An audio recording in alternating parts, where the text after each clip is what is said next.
The courthouse buzzer echoed through the marble halls as Michael Thompson sat quietly on the wooden bench outside courtroom 4B. His weathered hands rested calmly on his knees, showing no signs of the storm brewing inside his chest. The fluorescent lights above cast harsh shadows across his face, highlighting the deep lines that 25 years of military service had carved into his features. Michael had been many things in his life. A son who made his parents proud, a husband who loved deeply, a father who tried his best, a sailor who served with honor. But today, he was just another defendant in a civil lawsuit, wearing his only good suit and trying to understand why his world had fallen apart so completely. The case against him seemed simple enough on paper. His neighbor, Mrs. Patricia Williams, claimed that the large oak tree in his backyard had damaged her property during last winter's storm. She wanted $15,000 in damages and demanded that he remove the century-old tree that had stood long before either of their houses existed. What the paperwork didn't show was the real story. Mrs. Williams had moved in 2 years ago and immediately began complaining about everything Michael did. She called the police when he worked in his garage past 9 in the evening. She reported him to the Homeowners Association for having grass that was supposedly too long. She even complained to the city about the American flag he flew in his front yard, claiming it was too large and violated some obscure municipal code. Michael knew this lawsuit wasn't really about the tree. It was about her desire to push him out of the neighborhood he had called home for over a decade. Ever since his wife Sarah had passed away from cancer 3 years earlier, Mrs. Williams seemed to view him as an easy target. She probably thought a grieving widower would be too broken to fight back. The truth was more complicated. Michael wasn't broken, but he was tired. Tired of fighting battles that seemed pointless. Tired of explaining himself to people who had already made up their minds about him. Tired of living in a world that felt increasingly foreign to someone who had spent most of his adult life following orders and serving something bigger than himself. He had tried to handle the situation quietly. When Mrs. Williams first complained about the tree, he had offered to trim any branches that hung over her property line.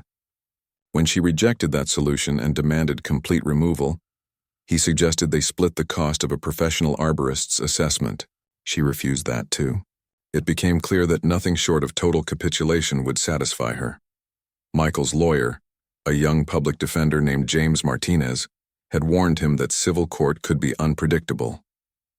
The judge might not understand military culture, Martinez had said during their brief consultation. Try to speak up and explain your side clearly. Don't assume your service record will speak for itself. But speaking up had never been Michael's way. In the Navy, he had learned that actions mattered more than words. Results counted more than explanations. A job well done required no justification, and complaints were handled through proper channels with documented evidence and formal procedures. Civilian court, he was beginning to realize, operated by different rules. Here, the loudest voice often won. The person who could craft the most compelling narrative, regardless of its relationship to facts, held the advantage. Mrs. Williams had certainly mastered this approach, painting herself as a victim of Michael's negligence and unreasonable behavior. The courtroom door opened and a bailiff called his name. Michael stood slowly, his knees protesting after too many years of military training and not enough years of proper rest.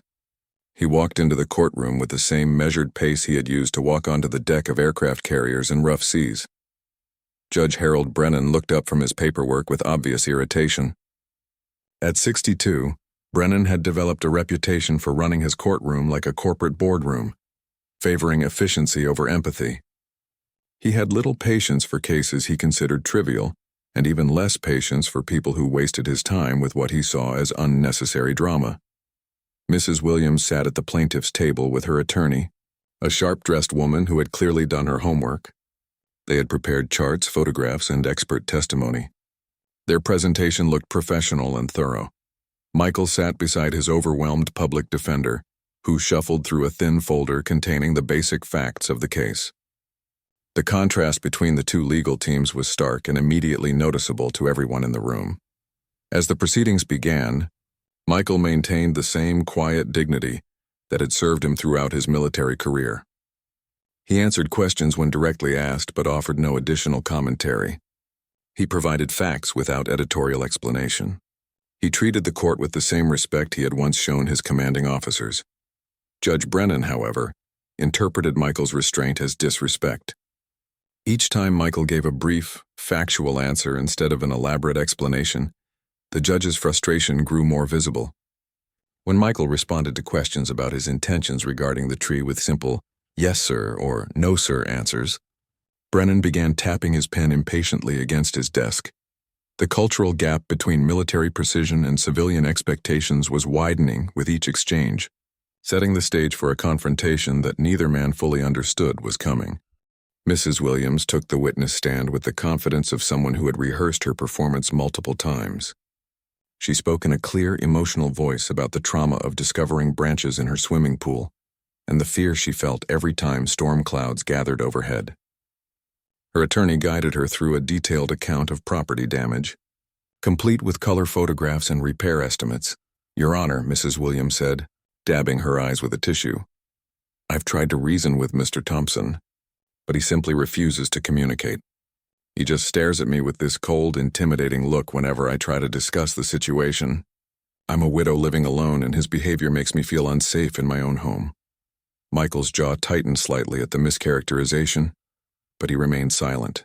In his experience, lies expose themselves given enough time and proper investigation. He trusted the system to reveal the truth through evidence rather than emotion. Judge Brennan leaned forward with interest as Mrs. Williams continued her testimony. She painted a picture of Michael as an uncooperative neighbor who intimidated her through silence and refused to take responsibility for his property. She claimed his military bearing was aggressive and threatening, suggesting that his training had made him unsuitable for civilian life.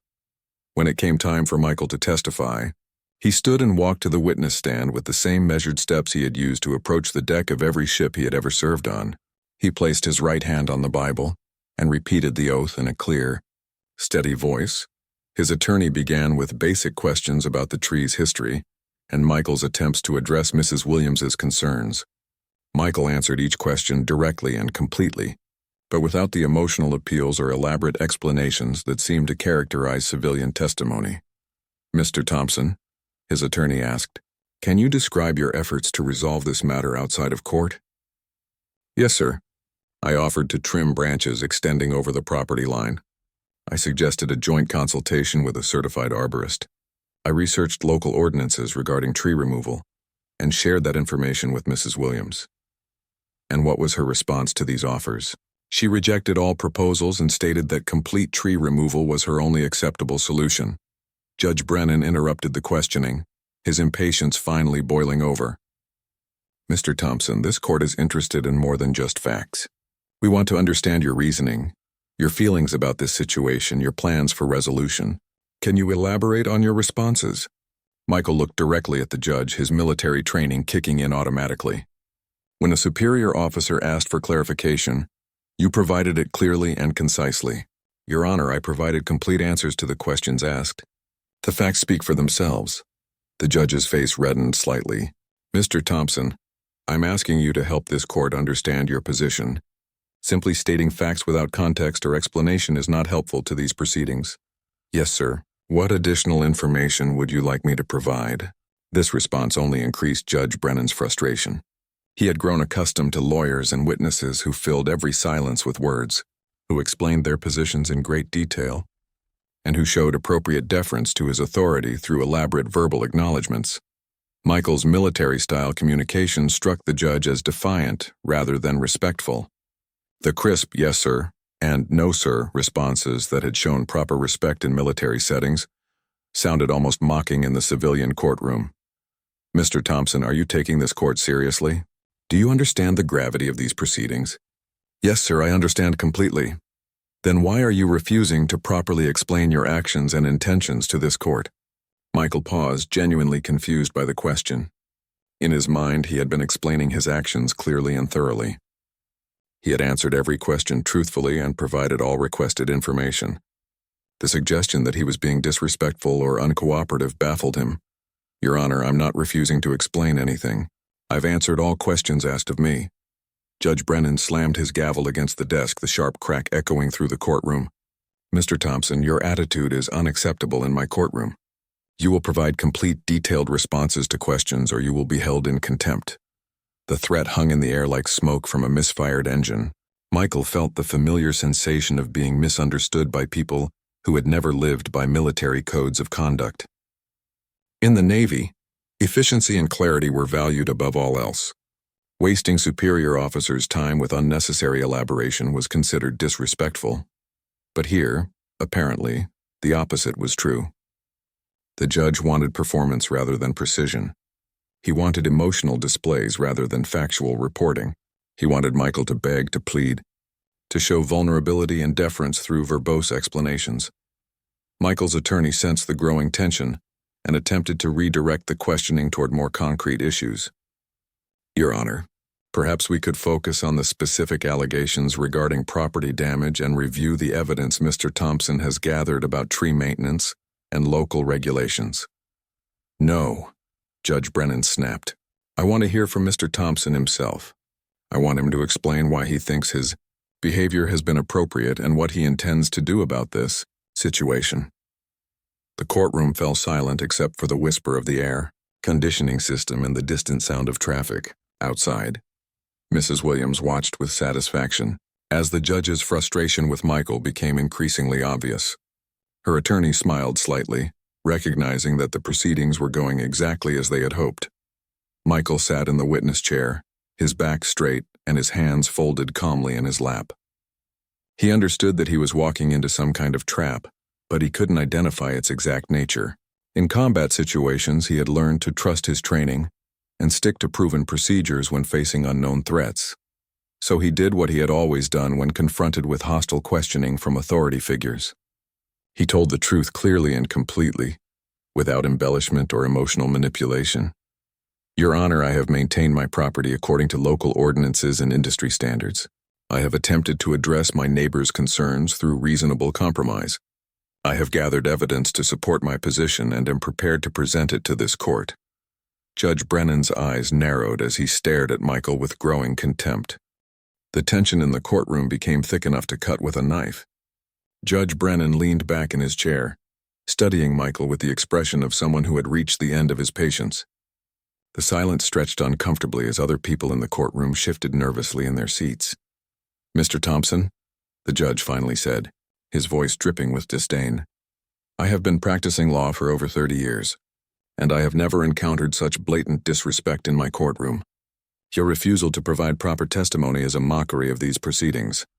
Michael felt his chest tighten, but his expression remained unchanged. He had faced hostile interrogations before, though never in a setting where the rules seemed designed to punish honesty and reward theatrical performance. Every instinct told him to maintain his composure and stick to the facts. Your Honor, I respectfully disagree with your characterization of my testimony. The judge's face turned a deeper shade of red. You disagree? You disagree with this court's assessment of your behavior? Yes, sir. I have answered all questions truthfully and completely. Judge Brennan stood up abruptly, his chair rolling backward and hitting the wall behind him with a dull thud. The sudden movement made several people in the gallery jump, but Michael remained perfectly still. Mr. Thompson, your military background does not give you the right to treat civilian authority with contempt. We are not impressed by your stone-faced routine or your inability to show proper respect for these proceedings. The words hit Michael like a physical blow. In all his years of service, no one had ever questioned his respect for authority or suggested that his military bearing was inappropriate. He had spent decades learning to show respect through action rather than empty words, through competence rather than flattery. Your Honor, Michael said carefully, I have served my country with honor for 25 years. I would never show disrespect to any legitimate authority. Legitimate authority? Judge Brennan's voice rose to nearly a shout. Are you questioning the legitimacy of this court? Michael realized too late that his choice of words had been interpreted as a challenge, rather than a clarification. In military communication, precision mattered. The difference between authority and legitimate authority was important when dealing with complex command structures and rules of engagement. But in civilian court, apparently such distinctions were seen as insubordination. No, sir, that was not my intention. Your intention? The judge laughed bitterly. Mr. Thompson, let me tell you what I think your intention is. I think you believe your military service makes you special. I think you expect this court to bow down to your uniform and ignore your obvious inability to function in civilized society. The courtroom fell dead silent. Mrs. Williams looked pleased with this unexpected turn of events. Her attorney tried to maintain a professional expression, but couldn't quite hide her satisfaction. Michael's public defender looked horrified and began frantically shuffling through his papers, searching for some procedural objection that might diffuse the situation. Michael felt something cold settle in his stomach. This wasn't about the tree anymore. This wasn't about property damage or neighbor disputes. This had become something much more personal and dangerous. Your Honor, he said quietly, I have never claimed that my service makes me special or exempt from civilian law. Haven't you? Judge Brennan walked around his desk and stood directly in front of the witness stand, violating every protocol about maintaining appropriate distance during testimony. Then explain to me why you think you can sit in my courtroom and refuse to provide adequate responses to legitimate questions. Michael looked up at the judge, his military training warring with his growing anger. He could feel the eyes of everyone in the courtroom focused on him, waiting to see if he would finally break down and give them the emotional display they seemed to expect. Instead, he did what he had always done when facing impossible situations. He fell back on the values that had sustained him through combat zones and family tragedies and the long, lonely years after his wife's death. Your Honor, I have provided truthful, complete answers to every question asked. If my communication style is different from what you expect, I apologize for any misunderstanding. However, I cannot and will not lie or embellish facts to satisfy anyone's expectations about how I should express myself. The judge stared at him for a long moment, his breathing heavy and his face flushed with anger. When he spoke again, his voice was cold and deliberate. Mr. Thompson, your arrogance is astounding. You sit there in your cheap suit, playing the role of the noble soldier, but what I see is a man who thinks he's above the rules that govern civilized society. What I see is someone who has spent so much time taking orders that he's forgotten how to show basic human courtesy. Michael's hands tightened slightly on the arms of the witness chair, but his voice remained steady. Your Honor, I disagree with your assessment. Of course you do, because in your mind you're always right, aren't you? The decorated veteran who can do no wrong, the hero who sacrificed for his country and therefore deserves special treatment. The words cut deeper than Judge Brennan probably realized. Michael had never asked for special treatment because of his service. If anything, he had spent years trying to blend into civilian life, trying not to burden anyone with his experiences or expectations. But there was something in the judge's tone that suggested this attack was about more than just courtroom procedure. There was a personal animosity that went beyond professional frustration. Michael suddenly understood that he was facing something he had encountered before in different contexts. Judge Brennan wasn't just frustrated with his communication style. The judge resented him personally, resented what he represented, resented the idea that someone could serve in the military and then expect to participate equally in civilian society. This wasn't about justice anymore. This was about power and prejudice and a civilian authority figure's need to humiliate someone who reminded him of his own lack of service. Michael made a decision that would change everything that followed. Instead of continuing to defend himself against these increasingly personal attacks, he would do what he had always done when facing overwhelming enemy forces. He would maintain his position and wait for reinforcements. The attack continued for another 10 minutes, with Judge Brennan delivering what amounted to a public humiliation disguised as judicial procedure. He questioned Michael's intelligence, his social skills, his ability to function in civilian society, and his fitness as a neighbor and community member. Through it all, Michael remained silent except when directly asked questions that required factual responses. Each non-reaction seemed to fuel the judge's anger further, creating a cycle of escalating hostility that filled the courtroom with uncomfortable tension. Mr. Thompson, Judge Brennan said finally, returning to his seat behind the bench, I want you to understand something very clearly. Your military service ended when you took off that uniform. In my courtroom, you are just another citizen who must follow the same rules as everyone else. Your inability to communicate effectively or show appropriate respect suggests that you may not be capable of functioning successfully in civilian society. Michael felt something shift inside him, like the moment when a ship's engines finally overcome the resistance of heavy seas and begin moving at full speed. The judge's words had crossed a line that even hostile enemy interrogators had known better than to cross.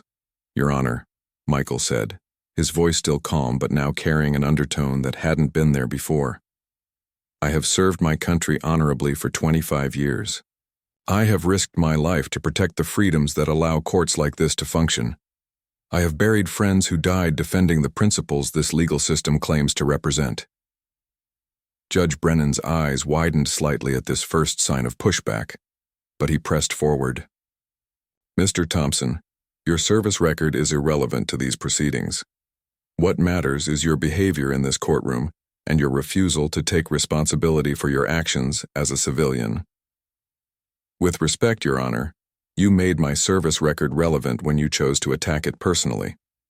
The temperature in the room seemed to drop several degrees. Mrs. Williams looked nervous for the first time since the proceedings began. Her attorney placed a restraining hand on her client's arm, sensing that the situation was moving beyond their control. Michael's public defender started to stand, probably to object or request a recess, but Michael's slight hand gesture stopped him. This was no longer about legal strategy or courtroom tactics. This had become a matter of honor that required a direct response. "Your Honor," Michael continued, "you have questioned my respect for authority, my ability to function in society, and my fitness as a citizen. You have suggested that my military service was somehow a disqualification rather than a contribution. I cannot allow these characterizations to stand unchallenged." Judge Brennan leaned forward, his voice becoming dangerous. "Mr. Thompson, you are treading on very thin ice. I will not tolerate threats or intimidation in my courtroom." "I am making no threats, Your Honor. I am simply stating facts. You have chosen to make this personal, so I will respond personally." The silence that followed was different from the earlier tension. This was the quiet that comes before thunder, the pause that happens when everyone realizes that something significant is about to change. Michael stood up slowly, his movement precise and controlled. The action wasn't aggressive, but it commanded attention in a way that made everyone in the courtroom focus completely on him. "Your Honor, you asked about my military service and my qualifications to participate in civilian society. You questioned my respect for authority and my ability to communicate effectively. You suggested that my training somehow made me unfit for normal human interaction." Judge Brennan started to interrupt, but Michael continued speaking in a voice that carried to every corner of the courtroom without being raised. "For 25 years I served aboard nuclear submarines and aircraft carriers. I held security clearances that required extensive background investigations into every aspect of my character and judgment. I was trusted with equipment worth millions of dollars and information that could affect national security." The judge's face was becoming red again, but now his anger seemed mixed with something else. Uncertainty, perhaps, or the first hint that he might have misjudged the situation. "I commanded sailors in combat zones and emergency situations. I was responsible for the lives and welfare of men and women under my command. I received commendations for leadership, technical expertise, and performance under pressure." Michael paused, letting his words settle in the quiet courtroom. When he continued, his voice carried a weight that hadn't been there before. "But more importantly, Your Honor, I served with people who gave their lives for the idea that civilian authority should be respected and protected. I watched friends die defending the principle that courts like this should be able to function freely and fairly." Mrs. Williams shifted uncomfortably in her seat, suddenly aware that the proceedings had moved far beyond her property dispute. Her attorney looked like she wanted to be anywhere else in the world. "So when you question my respect for legitimate authority, you are questioning the commitment that sustained me through 25 years of service. When you suggest that my training makes me unfit for civilian society, you are insulting not just me, but everyone who serves to protect the freedoms you exercise every day in this courtroom." Judge Brennan opened his mouth to respond, but Michael wasn't finished. "I came here today prepared to resolve a simple neighbor dispute through the legal system I spent my career defending. I expected to be treated with the same respect I would show to any civilian authority. Instead, I have been subjected to personal attacks based on prejudices about military service and assumptions about my character.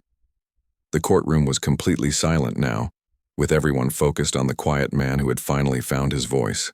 Michael looked directly at Judge Brennan, his posture straight but not threatening, his expression calm but determined. Your Honor, I will not be intimidated or humiliated for the crime of serving my country honorably. I will not apologize for communicating clearly and directly, and I will not allow anyone to suggest that my service was anything other than a privilege and a responsibility that I carried with pride. The words hung in the air like a challenge that demanded a response. Judge Brennan sat frozen behind his desk, clearly unprepared for Michael's articulate and passionate response. The man he had been trying to humiliate had just delivered one of the most compelling defenses of military service and civilian rights that anyone in the courtroom had ever heard. But instead of backing down or acknowledging his mistake, the judge doubled down on his attack. Pride and embarrassment combined to fuel his anger, making him reckless in a way that would soon prove costly. Mr. Thompson, he said, his voice shaking with rage, your little speech doesn't impress me. I've heard it all before from people like you. You think your military service gives you some kind of moral authority? But what I see is a man who couldn't make it in the real world without someone telling him what to do every minute of every day. The insult landed like a physical blow, but Michael remained standing, his expression unchanged. Around the courtroom, several people looked shocked at the judge's escalating personal attacks. You talk about sacrifice and service, Judge Brennan continued, but I wonder what kind of sacrifice it really was.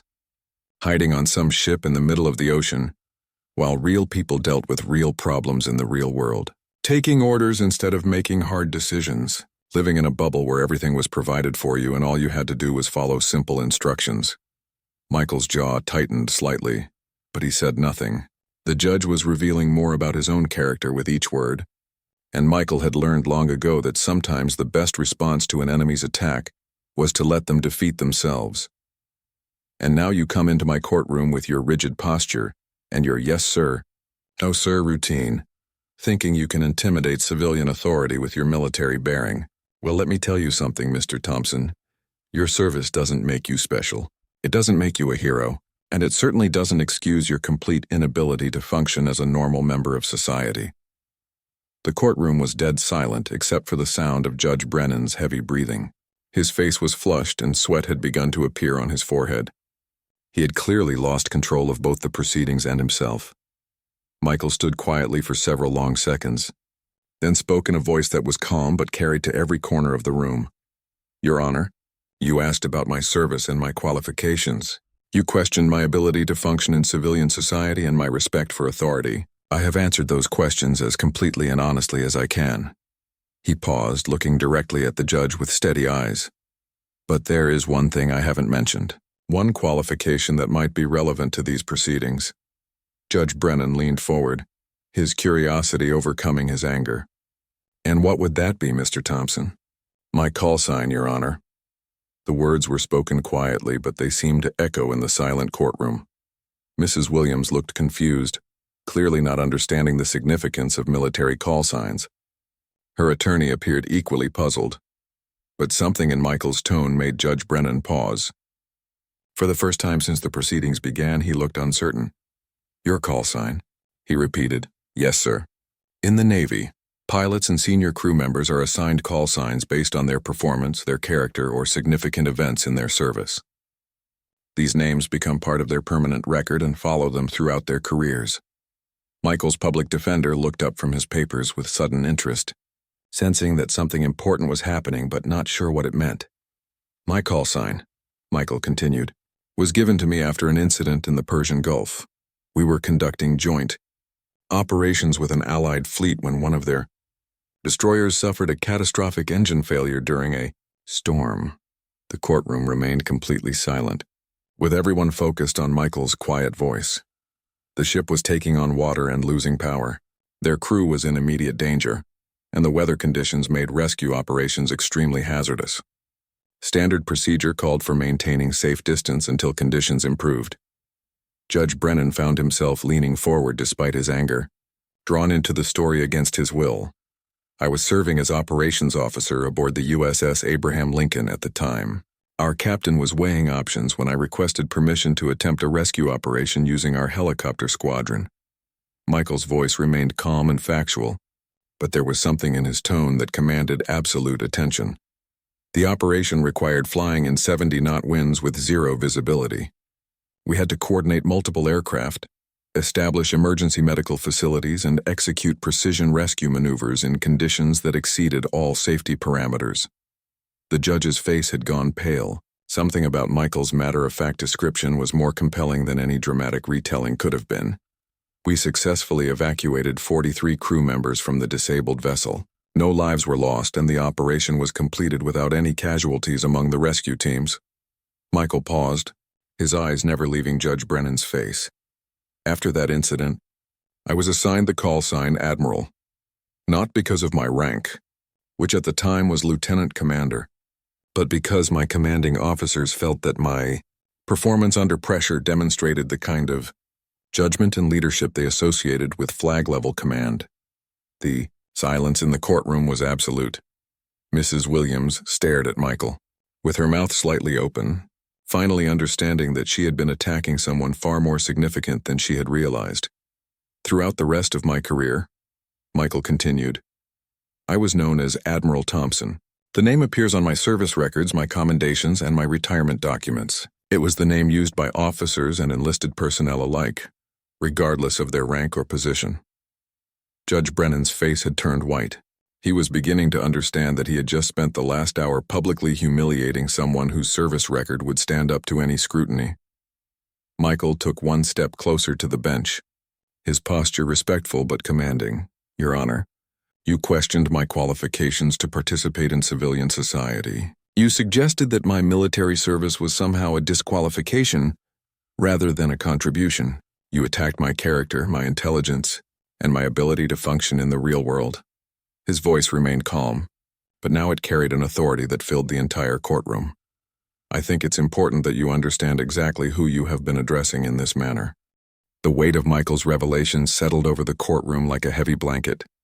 Judge Brennan sat motionless, his face pale and his earlier confidence completely evaporated. The man he had been ridiculing for the past hour wasn't just any veteran. He was someone whose service record included the kind of heroism that makes headlines and earns presidential commendations. Mrs. Williams looked like she wanted to disappear into her chair. Her attorney was frantically writing notes, probably calculating how quickly they could withdraw their lawsuit and escape this disaster. Michael remained standing, his posture straight but not aggressive. He had revealed his call sign not to intimidate anyone, but to provide context that the judge had demanded. When someone questions your qualifications and character, you respond with facts. Admiral Thompson, Judge Brennan said quietly, using the call sign for the first time. His voice had lost all of its earlier hostility and now carried a tone of uncertainty. I was not aware of your service record. Your Honor, Michael replied, my service record was never relevant to this proceeding. This is a simple civil matter about a property dispute. My background shouldn't matter any more than Mrs. Williams' background or your own background. The response was gracious, but it only made Judge Brennan's earlier behavior look worse by comparison. Michael was demonstrating the kind of professionalism and restraint that the judge himself should have shown throughout the proceedings. However, Michael continued, when you chose to make my character and qualifications the central issue of this hearing, you made my background relevant. When you suggested that my military service was somehow a disqualification, you opened a door that required a response. Judge Brennan shifted uncomfortably in his chair. Around the courtroom, several people were taking notes or whispering quietly to each other. Word of this confrontation would spread quickly through the legal community, and the judge's reputation would suffer significant damage.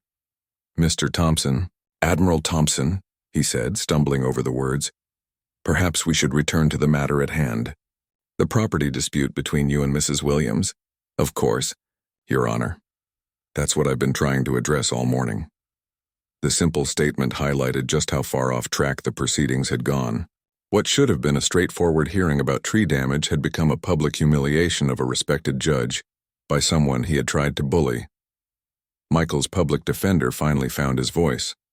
Your Honor, if I may, I think we should address the evidence regarding the tree and the alleged property damage. My client has documentation that supports his position. Judge Brennan nodded quickly, grateful for any opportunity to move away from the disaster he had created. Yes, of course. Please proceed. But the damage was already done. Mrs. Williams's case had been built on the assumption that Michael was a pushover who could be intimidated through legal pressure. She had counted on presenting herself as a victim of an unreasonable neighbor who refused to communicate or compromise. Instead, the proceedings had revealed Michael to be someone whose character and judgment had been tested under the most extreme circumstances imaginable. His calm professionalism under attack had demonstrated exactly the kind of leadership and restraint that his service record suggested. As the evidence was presented, it became clear that Michael had been telling the truth about everything. The tree in question was healthy and properly maintained. The damage to Mrs. Williams's property had been caused by multiple factors during an unprecedented storm, not by negligence on Michael's part. Professional arborists confirmed that removing the tree would actually increase the risk of property damage by eliminating a natural windbreak that protected both houses. Municipal records showed that Michael had obtained all necessary permits and followed all relevant guidelines for tree maintenance.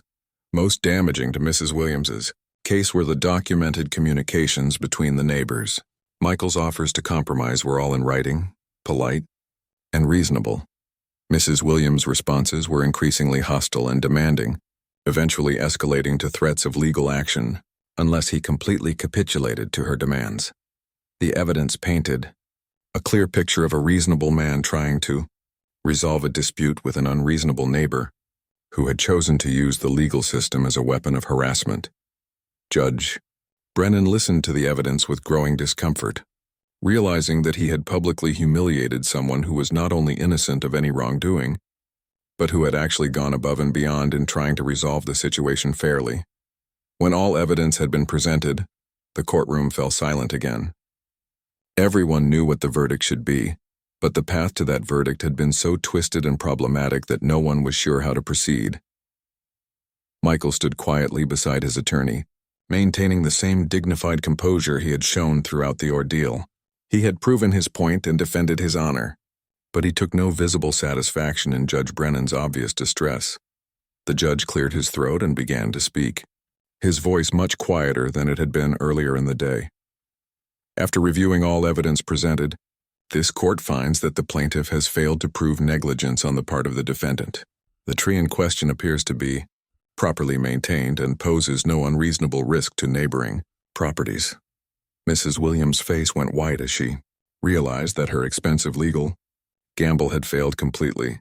Furthermore, Judge Brennan continued, the defendant's efforts to resolve this matter outside of court appear to have been both reasonable and generous. This court sees no basis for the requested damages or injunctive relief. The formal language of the verdict couldn't hide the judge's discomfort with the entire situation. He had been forced to rule in favor of someone he had spent an hour trying to humiliate, and everyone in the courtroom understood the irony. But Michael's vindication was only the beginning of the consequences that would flow from this morning's events. The courtroom began to empty as people filed out, their whispered conversations creating a buzz of excitement and speculation. Mrs. Williams left quickly with her attorney, avoiding eye contact with Michael and clearly eager to escape the scene of their humiliating defeat. Michael remained seated at the defendant's table, organizing his papers with the same methodical precision he had shown throughout the proceedings. His public defender, James Martinez, sat beside him in stunned silence, still processing what he had witnessed. "Admiral," Martinez said quietly, "why didn't you tell me about your service record, about your call sign?" Michael looked up from his papers, his expression thoughtful. "Because it wasn't relevant to the case. This was about a tree and property damage, not about military service. I only brought it up when the judge made it necessary. But if I had known I could have prepared differently, I could have presented your background to establish credibility." "Mr. Martinez," Michael said gently, "the facts of the case should have been enough. My service record doesn't make me more truthful or more deserving of fair treatment than any other citizen. Everyone who comes into this courtroom deserves to be treated with respect, regardless of their background." The young lawyer nodded slowly, beginning to understand the lesson he had just witnessed. Michael's response to the judge's attacks hadn't been about claiming special privileges because of his military service. It had been about demanding the basic respect that every citizen deserves in a court of law. Judge Brennan remained on the bench long after the courtroom had emptied, staring at his hands and contemplating the disaster he had created. His clerk approached cautiously, unsure whether to interrupt his thoughts. "Your Honor," she said quietly, "there are reporters outside asking for comments about the proceedings." The judge's head snapped up, his face going pale. Word had already begun to spread about the confrontation between a respected judge and a decorated veteran. By evening, the story would be circulating through legal circles and veteran organizations across the state. "No comments," he said quickly. "I have no comments about any ongoing proceedings." But it was too late for damage control. Several people in the courtroom had been recording video on their phones, and clips of Michael's quiet but powerful defense of military service were already being shared on social media. Within hours, local news stations picked up the story. "Judge attacks veteran in courtroom" became the headline that would define Judge Brennan's career and reputation. Legal experts and veteran advocates lined up to provide commentary about judicial conduct and the treatment of military personnel in civilian courts. Michael drove home in silence, his mind processing the morning's events. He had won the case, but the victory felt hollow. He had never wanted a confrontation with Judge Brennan. He had simply wanted to resolve a neighbor dispute through the proper legal channels. The irony wasn't lost on him. By trying to humiliate someone he perceived as weak and vulnerable, Judge Brennan had instead created a public relations disaster that would follow him for the rest of his career. Over the following weeks, the story continued to grow. Video clips of Michael's testimony went viral, particularly his calm explanation of how he had earned his call sign. Veterans organizations used the incident as an example of the challenges military personnel face when transitioning to civilian life. Judge Brennan faced formal complaints from the State Bar Association and calls for his resignation from veteran advocacy groups. His attempt to intimidate a quiet veteran had backfired spectacularly, turning him into a symbol of judicial misconduct and prejudice against military service. Mrs. Williams found herself dealing with unexpected consequences as well. Her neighbors, many of whom were veterans or military families, learned about her role in the courtroom drama. Property values in the neighborhood began to decline, as the story attracted negative attention to the area, but perhaps the most significant consequence was the change in how the legal community viewed interactions with veteran litigants. Michael's case became a cautionary tale taught in judicial ethics courses, demonstrating how unconscious bias and assumptions about military culture could lead to serious professional and ethical problems. Michael returned to his quiet life, tending his garden and maintaining the old oak tree that had started the whole controversy. He received hundreds of letters from veterans thanking him for his dignified response to Judge Brennan's attacks. Many shared their own stories of feeling misunderstood or unwelcome in civilian institutions. He never sought publicity or tried to capitalize on his unexpected fame. When reporters called asking for interviews, he politely declined. When veteran organizations invited him to speak at events, he respectfully suggested that they focus on veterans who needed help with housing, health care, or employment rather than someone who had simply stood up for himself in court. The oak tree continued to stand in his backyard, its roots deep in soil that had nourished it for over a century. Like Michael himself, it had weathered storms that would have broken lesser specimens.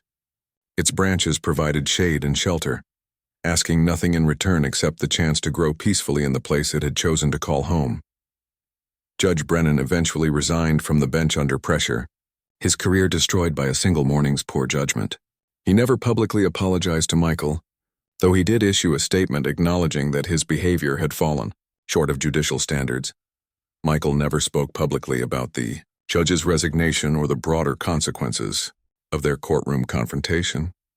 When asked by friends about his feelings regarding Brennan's downfall, he simply said that he hoped everyone involved could learn something positive from the experience.